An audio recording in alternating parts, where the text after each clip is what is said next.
I never imagined my own sister could ruin my daughter's birthday in the cruelest way imaginable. Right as the party began, she swapped our carefully ordered cake for dog food. My 5-year-old's eyes lit up, and then the horror hit. Stick with me while I share my story, and if it touches you, don't forget to support our channel by hitting that subscribe button, dropping a like, and sharing it with the people you care about. My name is Lila, and this was supposed to be Zoe's happiest day. She had been counting down to her 5th birthday for weeks, dreaming of balloons, cake, and laughter with her little friends. My husband, Dean, and I spent hours planning every detail. But my sister Mara arrived with that familiar fake smile, and I didn't notice the dark glint behind her eyes. As Zoe made her wish and blew out the candles, everyone cheered. I handed her a slice, expecting the sweet, creamy taste she loved. Instead, her face scrunched up in confusion. She gagged. Guests stared in shock. And Mara, she just smirked, as if she had been waiting for this moment her entire life. My heart shattered. Zoe started crying, asking why her cake tasted awful. Dean gave me a look of disbelief, silently asking if this was really happening. I confronted Mara, but she laughed it off, pretending innocence. That was when I realized something terrible. This wasn't a random act of mischief. Mara had planned this, knowing exactly how much Zoe adored that cake. In that moment, I promised myself one thing: Mara wouldn't get away with hurting my daughter. I wouldn't stoop to her level, but I would make sure she faced the consequences, quietly and cleverly, without anyone else needing to know. Zoe deserved better. And I would see that justice was done. For weeks, I had been organizing every detail of Zoe's birthday. Invitations were sent, decorations hung, and a cake designed just for her waited in the kitchen. I wanted this day to feel magical, the kind of day she would remember forever. Zoe could barely contain her excitement, bouncing around the living room as friends and neighbors trickled in, their laughter filling the house. Amid the cheerful chaos, I couldn't shake a small worry about my sister, Mara. We used to be inseparable, sharing secrets and dreams, but over the years, her envy had grown. Every achievement of mine seemed to stir bitterness in her, though she rarely admitted it. Her jealousy lingered quietly, like a shadow, and I sensed it creeping into the celebration. The doorbell rang, and Mara appeared, fashionably late as always. She carried a wrapped gift and wore a practiced, sweet smile that barely hid the tension in her eyes. Her presence made the air feel heavier, though I tried to brush it off. She complimented the decorations and cooed over Zoe, but something about her gaze felt off, calculating. I forced a smile and greeted her warmly, unwilling to let Zoe sense anything unusual. As I returned to arranging party favors, I noticed Mara hovering near the cake table, lingering longer than necessary. It was subtle, but a flicker of unease shot through me. This was supposed to be a joyful day for my daughter, yet Mara's quiet intensity hinted at something beneath the surface. I told myself not to overthink it. After all, it was her niece's special day, and I wanted to believe she had no intention of spoiling it. Still, I couldn't ignore the nagging feeling that Mara's envy was brewing, waiting for the perfect moment to strike. The moment I had been waiting for arrived. I carried Zoe's birthday cake into the center of the room. The frosting sparkled, her name written in bright colors, candles ready to be lit. The children clapped, and Zoe's face glowed with pure joy. I was beaming, proud that everything had turned out just as I had imagined. Behind me, Mara moved quietly, almost unnoticed. She lingered near the table, her eyes scanning the cake as if studying it with purpose. I didn't suspect a thing. I trusted her, she was my sister, after all. I didn't imagine she could harbor the resentment that simmered beneath her composed exterior. What I didn't see was the subtle exchange she made when I turned my back for a moment. The cake I had so carefully chosen, the one Zoe had been dreaming of for weeks, had been swapped with something vile. Mara's hands were steady, her expression calm, but there was a sharp satisfaction in the way she adjusted the final touches. I caught only a fleeting glimpse of her face, smiling ever so slightly, before she stepped back as if nothing had happened. Dean, standing beside me, furrowed his brow. He noticed Mara's odd behavior, the way she lingered too long and seemed unusually tense. He said nothing, perhaps hoping it was my imagination. But I sensed that even he couldn't completely ignore the subtle tension she radiated. At that moment, the room seemed brighter, happier, unaware of the quiet betrayal that had just taken place. I carried Zoe to the table, utterly blind to the trap set right under my nose. Mara had managed it perfectly, calm, invisible, and poised, leaving only a faint, unsettling feeling that something was off, though I couldn't yet put my finger on it. Zoe's tiny hands reached for the candles, and with a deep breath, she blew them out in one swift puff. Applause filled the room as she eagerly grabbed a fork and took the first bite of what should have been her dream cake. The moment the frosting touched her tongue, her face twisted in confusion. A strange, unpleasant taste made her pause, and the laughter in the room faltered. Whispers began to ripple through the guests as they noticed her hesitation. One by one, friends and neighbors exchanged horrified glances, struggling to understand what had just happened. Some instinctively covered their mouths, unsure whether to speak or intervene. Mara, in the corner, barely concealed a smirk. Her eyes glinted with satisfaction, subtle but unmistakable, as if she had been waiting for this exact reaction. She leaned slightly against the wall, arms crossed, enjoying the chaos she had engineered. I froze for a split second, disbelief clawing at me. Then a rush of heartbreak hit me, sharper than anything I had felt before.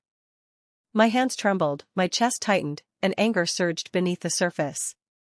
How could someone I once trusted inflict this on my little girl? Zoe's face crumpled as tears welled in her eyes. "Mommy, why does it taste so yucky?" she whimpered, her small voice breaking. My heart ached for her innocence, shattered in an instant. I knelt beside her, holding her close, trying to soothe her confusion and pain while fury burned inside me. The room felt heavy, joy replaced by stunned silence. Everyone saw the disaster, and I realized this wasn't just a prank, it was deliberate, calculated. Mara had crossed a line, and I couldn't ignore it. The moment left an indelible mark, igniting a determination I hadn't known I possessed. I would make sure she couldn't get away with this. The room buzzed with murmurs as guests tried to process what had just happened. Some rushed to Zoe, patting her back, offering hugs, or softly suggesting she take a break from the cake. The children looked at her with concern, unsure why the celebration had suddenly turned so strange. I held Zoe close, brushing her hair from her tear-streaked face, trying to restore a sense of normalcy while my mind raced. I turned to Mara, my voice steady at first. "Did you do this?" I asked, carefully measuring my words. Her smile widened, innocent and rehearsed, as if she were the victim of some misunderstanding. "What are you talking about?" she said, tilting her head with mock concern. The calm I had tried to maintain cracked almost instantly. Anger surged, hot and unrelenting. Every small betrayal, every moment I had overlooked her bitterness, flashed before my eyes. My hands curled into fists at my sides, and my jaw tightened as I realized the depth of her cruelty. It wasn't random, and it wasn't a mistake. Mara had studied the cake, known Zoe's favorite flavors, and deliberately replaced them with something vile. The thought that she had spent time planning this, choosing each detail to hurt my daughter, made my stomach twist. She wasn't just jealous, she was meticulously malicious. Her denial only fueled my fury. Every word of innocence she mouthed felt like a slap, a deliberate attempt to manipulate everyone around her. I held Zoe tighter, whispering soothing words into her ear while silently vowing that this calculated act would not go unanswered. The party had been shattered, but I knew one thing clearly: Mara's actions had crossed a line, and she would soon learn that cruelty carried consequences. As I comforted Zoe, my mind drifted back to years of subtle tension between Mara and me. Even as children, her envy had been evident. Whenever I received praise for school projects or earned a small victory, Mara's smile never quite reached her eyes. Instead, there was a flicker of resentment, a silent challenge, as if my accomplishments somehow diminished her. Over time, the minor rivalries grew. She would twist stories, hide things, or undermine my efforts in ways that seemed trivial at the moment but left a lasting sting. Birthday gifts gone missing, whispered lies about my choices, quiet attempts to make others see me as careless. Each incident felt isolated, but together, they painted a clear pattern. Her jealousy was persistent, simmering just beneath the surface, growing sharper with each year. Seeing her smirk as Zoe gagged on the cake brought it all into focus. Mara's envy had matured into something darker. This wasn't about rivalry between sisters anymore, it was a targeted attack on the most innocent person in my life. She had carefully chosen her moment to hurt my daughter, using my love and trust as a weapon. A surge of anger rose within me, hot and relentless, and yet I held back. I wanted her to feel the weight of what she had done, but I refused to act impulsively. Zoe's safety and happiness were my priority. Revenge would come, yes, but it had to be measured, precise, and undeniable. Mara needed to understand the consequences without my little girl suffering further. In that moment, the betrayal crystallized into resolve. Mara's years of bitterness had crossed the line, and I would ensure she paid for it, but on my terms, carefully and without letting her crush the joy I had worked so hard to give Zoe. Once the party calmed and Zoe rested in her room, my thoughts sharpened. I knew one thing with absolute clarity: Mara would not walk away from this. She had crossed a boundary no sister should ever approach. I couldn't undo what she had done to Zoe, but I could make sure she faced the weight of her actions. I didn't shout or explode. Instead, I began thinking carefully, letting my anger settle into purpose. I wanted the truth to come out in a way that made Mara confront her own cruelty. No drama. No crowds. Just undeniable proof she couldn't twist or avoid. I started by speaking quietly with a few guests who had noticed her hanging near the table. Their memories aligned, Mara hovering, watching, keeping her distance once the chaos began. I took mental notes, storing each detail. After that, I checked what was left of the ruined cake. Even without saying a word, the foul smell and strange texture told its own story. I wrapped it carefully, knowing I might need it later. Dean pulled me aside at one point, telling me he had seen Mara acting strangely earlier but hadn't known how to bring it up in the moment. His words only strengthened my resolve. This wasn't an accident. It was deliberate, calculated. Still, I didn't want public humiliation. I didn't want strangers involved. I didn't want to drag Zoe through more stress. What I did want was for Mara to face the same shame she had forced onto my daughter, quiet, sharp, and unforgettable. This wasn't going to be a loud confrontation. It would be slow, precise, and effective. A lesson she would feel long after the party decorations came down. By the end of the night, my plan was beginning to take shape. The revenge wouldn't be loud, but it would be final. A few days after the party, I called Mara over for what I framed as a simple family lunch. My voice was calm, warm even, masking the storm of thoughts running through my mind. Zoe played nearby, blissfully unaware, while I prepared the table with care, pretending all was normal. As we sat down, I began weaving small reminders of the past into conversation. "Remember the time you convinced Aunt Claire I had lost her gift?" I asked lightly, smiling, letting my tone suggest nostalgia rather than accusation. Mara laughed it off, brushing it aside, confident as ever that her actions would never catch up to her. I continued gently, mentioning other incidents that once seemed harmless, minor lies, tiny betrayals that had left a mark over the years. Each story was framed as casual memory, yet I watched Mara's composure flicker for a split second before she recovered. She was skilled at pretending innocence, but the cracks were there if someone looked closely. The most important part wasn't confrontation, it was planting seeds. As Mara laughed and shrugged, I made sure my husband and a few other family members were within earshot. Subtle doubt crept into the conversation, not overtly accusing, but highlighting patterns of behavior that couldn't be ignored.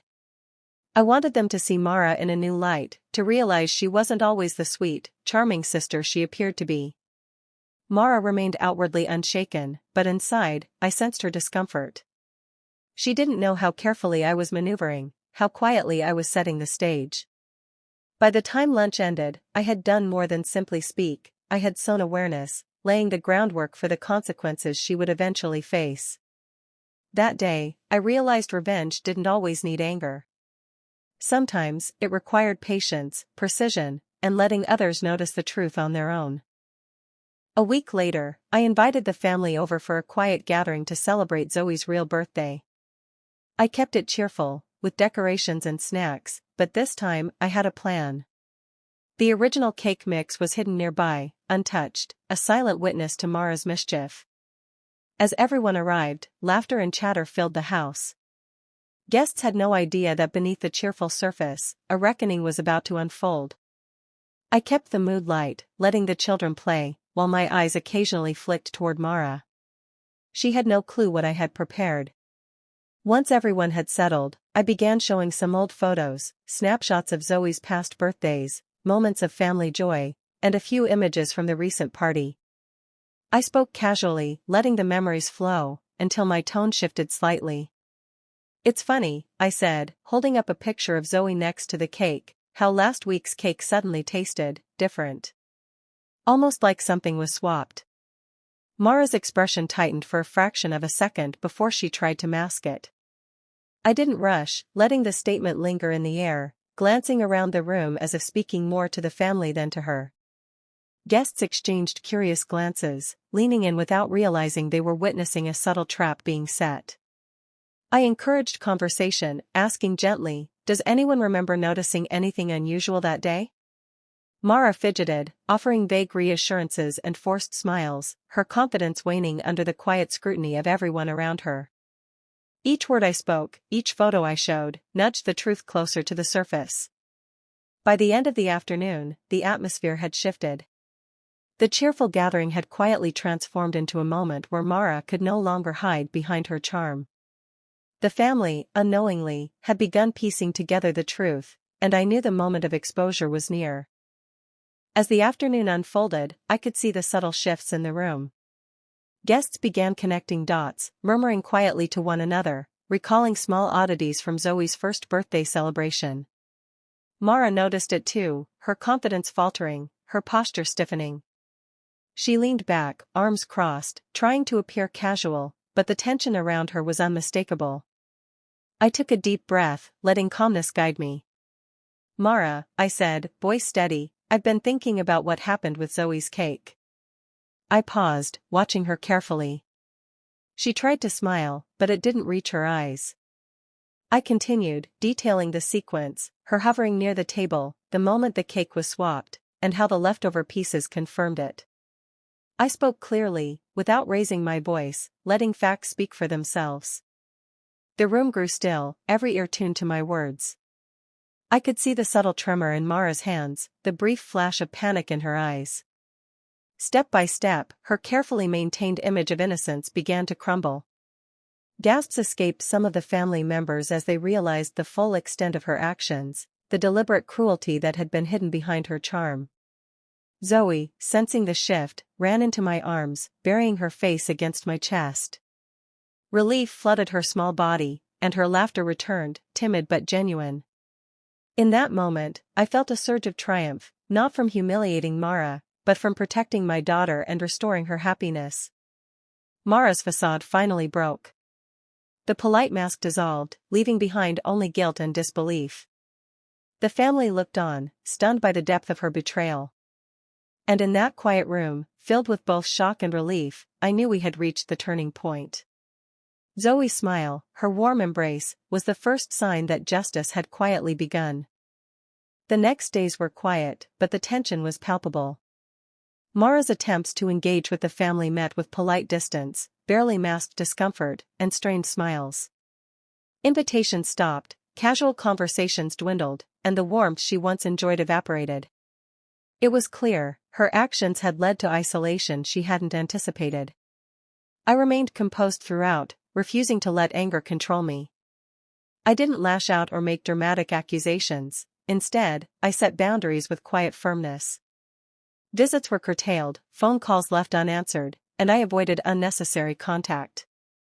The distance wasn't cruel, it was a mirror of the hurt she had inflicted, a reflection she could not ignore. Watching her finally understand the consequences of her behavior brought a strange satisfaction. She had tried to harm my daughter, expecting fear or confusion to silence me. Instead, Zoe was safe, happy, and thriving, and I stood unwavering, calm but resolute. Mara's expression, a mix of disbelief and resentment, showed that she had underestimated the strength she had once overlooked. Dean, observing everything, pulled me aside one evening. His eyes were filled with pride and relief. "I don't know how you do it," he said softly. "You handled everything without losing control, without letting her see she could break us." I smiled, grateful for his support, knowing that together we had protected our family. Mara's plans had completely backfired. Her bitterness, once carefully hidden, now left her isolated, while we grew closer through the ordeal. The family's bond had been tested, strained even, but ultimately strengthened. I realized that true power wasn't in retaliation alone, it was in remaining steady, shielding the ones you love, and letting the consequences of cruelty reveal themselves naturally. In the end, Mara's lessons were hers to learn, and our peace was finally restored. Sitting quietly one evening, I found myself thinking about everything that had happened. Family bonds, I realized, could be deceptive. Love and familiarity sometimes mask hidden envy, and Mara's actions were a painful reminder of that truth. It was astonishing how someone so close could carry bitterness so deep, waiting for the right moment to strike. As I reflected, a sense of calm pride washed over me. I had faced betrayal without losing my composure. Every choice had been deliberate, protecting Zoe first, guiding the situation carefully, and letting the truth emerge on its own. The disaster had been transformed into a lesson, not only for Mara but for myself, showing me the resilience I had quietly cultivated over the years. There was no need for confrontation or violence. The satisfaction came from exposing wrongdoing naturally, from watching Mara's carefully constructed world unravel while the people she had hoped to impress began to see her differently. Justice, in its quiet and measured form, had been served. Zoe's laughter now filled our home again. Her trust, her joy, her unbroken innocence, these were the true victories. Seeing her run through the house with a carefree smile reminded me that our family's happiness was the most important outcome. The ordeal had strengthened our bonds, deepened Dean's and my partnership, and reinforced the love surrounding our daughter. As I watched her, I realized revenge didn't have to be loud or aggressive. Sometimes, it was simply about standing firm, protecting what matters, and letting the consequences of cruelty play out naturally. Mara had underestimated us, and in doing so, she had only solidified the life we had worked so hard to protect. In that quiet evening light, I felt a sense of peace, knowing Zoe's world was safe, and our family stronger than ever. The day of Zoe's real birthday finally arrived. I had planned everything with care, focusing entirely on her joy. Bright balloons swayed in the sunlight streaming through the windows, colorful streamers framed the room, and a cake, freshly made with her favorite flavors, stood proudly on the table. This time, there was no shadow, no threat, only laughter and anticipation. Guests arrived, their faces warm with smiles, ready to celebrate. Zoe's excitement was contagious, she ran from one friend to another, her little hands grabbing party hats and gifts with pure delight. I watched from a corner, heart swelling with relief and pride, knowing that today was hers completely, untouched by cruelty. Mara's presence no longer mattered. Her bitterness, once sharp and threatening, was confined to the edges of her own world. She could not reach in and disrupt the joy we had fought to protect. Any power she had tried to wield had been stripped away by patience, careful planning, and the resilience of family love. As Zoe blew out the candles, I whispered softly to myself, a quiet truth I had learned through the ordeal: sometimes the best revenge isn't confrontation, it's letting your happiness shine openly while those who wished you harm watch in silence. Zoe laughed as she dug into her cake, her friends cheering, and Dean lifted her high in the air, grinning. The house filled with the sound of celebration, chatter, and playful squeals. Every tear shed in the past weeks was replaced by smiles, hugs, and relief. In that moment, I felt an overwhelming sense of closure. Mara's malice had failed, our family's bond had strengthened, and Zoe's innocence and joy were restored. The story ended not with bitterness or anger, but with hope, healing, and the unmistakable triumph of love over cruelty.